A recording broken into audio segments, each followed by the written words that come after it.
உலகெங்கிலும் எல்லா தமிழராலையும் உச்சரிக்கின்ற ஒரே வார்த்தை ஜல்லிக்கட்டு. எல்லா தமிழரும் போராடும் போது இலங்கை, அதாவது தமிழருக்கு பேர் போன நாடு, நாங்கள் போராடாட்டி அதில் அர்த்தம் இல்லை. அந்ததுக்காகத்தான் இன்று 2 இடங்கள், அதாவது கொழும்புல மட்டும் 2 இடங்களில் ஜல்லிக்கட்டு போராட்டத்திற்காக எத்தனையோ தமிழர்கள் கூடியிருக்கிறாங்க. இந்த இடத்துல காரணம், ஜல்லிக்கட்டு என்ற விளையாட்டு என்னென்று தெரியாமல் கூட இங்கே வந்திருக்கிறதுக்கு காரணம் ஒன்று, தமிழருடைய பாரம்பரியம், தமிழருடைய வாழ்வாதாரம், தமிழருடைய கலாச்சாரம், மூன்றுமே தமிழோடு சம்பந்தப்பட்டதுனால தமிழ் என்ற ஒரே ஒரு ரத்தத்திற்காக மட்டும் இத்தனை 1000 பேர், இத்தனை லட்சம் பேர் இன்று வந்து கூடியிருக்கிறாங்களே ஒழிய வேற எந்த ரத்த பந்தமும் இல்லை. எத்தனையோ பேர், ஏன் பீட்டாலேருந்து எத்தனையோ எதிர்க்கிறவங்க கூட திமிழை பிடிச்சு ஓடுற கேமா தான் பார்க்குறாங்களே ஒழிய அதில் எத்தனை விவசாயினுடைய வாழ்க்கை இருக்கிறது, எத்தனை பேரோட வாழ்வாதாரம் இருக்குன்னு யாருமே பார்த்ததில்லை. அந்த வாழ்வாதாரம், அவண்ட வாழ்வுக்காக எங்களோட பாரம்பரியத்தை திருப்பி நாங்கள் கத்தியாவது எந்த உச்ச நீதிமன்றத்தில் இருந்தாலும் திருப்பி கத்தியாவது எடுப்போம்ன்றதுக்காக இது. So finally, keep your fingers crossed. We will support Jallikattu until it happens. So we support Jallikattu. Thank you so much. Colombo வெள்ளவத்தையிலிருந்து பேசுகிறோம். இலங்கை தமிழன் என்ற ரீதியில் இந்திய தமிழர்களின் கலாச்சாரத்துக்கும் ஜல்லிக்கட்டுக்கும் ஆதரவளிக்கும் விதமாக தமிழரின் கலாச்சாரமான எங்களுடைய ஜல்லிக்கட்டு அழிந்து விடாமல் இருப்பதற்காக இந்திய தமிழர்களுடன் நாங்களும் ஒரு ஈழத்தமிழராக இணைந்திருக்கிறோம். நேற்று இதே வெள்ளவத்தையிலும், இன்று கோல்ஃபேஸிலும், அதே போல வெள்ளவத்தையில் 3ஆம் தடவையாக கொழும்பில் கூடியுள்ளோம். இப்போராட்டமானது தொடர்ந்து நடைபெற்று கொண்டே இருக்கின்றது. மத்திய அரசு ஜல்லிக்கட்டை வாடிவாசல் திறந்து அருகும் வரை எங்களுடைய போராட்டம் உலகம் போலாக தமிழர்களிடத்திலிருந்து போராட்டம் வந்து கொண்டே இருக்கும்.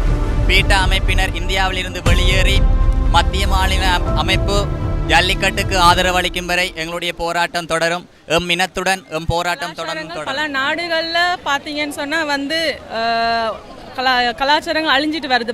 நிறைய விஷயங்கள் அதை பொதுவாக யாருமே கண்டுக்காமல் இருந்து இப்போ இதுவும் ஒவ்வொரு கலாச்சாரங்கள், ஒவ்வொரு உரிமைகள் பல நாடுகளில் பறிக்கப்படுகிறது. அதனால தமிழரோட இந்த அவங்களுக்குள்ளான அடையாளங்கள் இல்லாமல் போகுது. இனி வர ஜெனரேஷன் அப்படி இல்லாமல் அழிஞ்சு போய்கிட்டு இருக்குது. அதனால இந்த மாதிரி ஜல்லிக்கட்டுகளும் வீர விளையாட்டில் இது முதல் ஜல்லிக்கட்டு, அதுக்கு அடுத்தது அது மாதிரியான கலாச்சாரங்களுக்குரியான விளையாட்டுகள், அது சம்பந்தமான இதுகள் அழிஞ்சு போயிடும். பார்த்தீங்கன்னா ஒவ்வொரு உரிமைகள் எல்லா விஷயத்துலையும் நம்ம கொஞ்சம் பின்தங்கி தான் இருந்தோம். இப்போ அதெல்லாம் உடைச்செறிஞ்சு வெளியே வர ஒரு தருணமாக இது பெரிய இதாக அமைஞ்சிருக்கு. அதனால ஜல்லிக்கட்டு கண்டிப்பாக மறுபடியும் நடத்தணுன்றது எங்களுடைய இலங்கை தமிழரான எங்களுடைய கோரிக்கை. இது நாங்கள் இந்த கூடியிருக்கிறது என்ன காரணத்துக்குன்னு சொன்னால், இப்போ யாரையும் திசை திருப்பவோ இல்லாட்டி யாரது அனுதாபத்தை பெறுறதுக்கோ எதுக்குமே இல்லை. எல்லாரும் இளைஞர்கள், எங்களுடைய இளைஞர்கள் இந்தியாவில் பார்த்தீங்கன்னு சொன்னால் இப்போ எல்லாருக்குமே தெரிந்தோண்டு அங்கே அவங்க ராப்பகலாக இருந்து போராடி கொண்டிருக்கிறாங்க.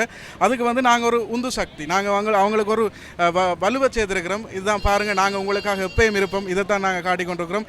இதில் எந்த ஒரு அரசியல் கலப்போ அல்லது எந்த ஒரு அரசியல் ரீதியான எந்த செயற்பாடோ இதில் இல்லை. இதில் ஒட்டுமொத்தமாக இளைஞர்கள் ஒரு 5 பேர் சேர்ந்து எங்களுடைய சமூக வலைத்தளங்களில் இருக்கிற அத்தனை பேரையும் சேர்த்து தான் நாங்கள் இது செய்கிறோம். எங்களுடைய பாரம்பரியம், நாளைக்கு நாங்கள் யார் என்று கேட்டால் எங்களுக்கு இதுதான் பாரம்பரியம் என்று சொல்கிறதுக்கு எதுவுமே இல்லாமல் போகக்கூடாது.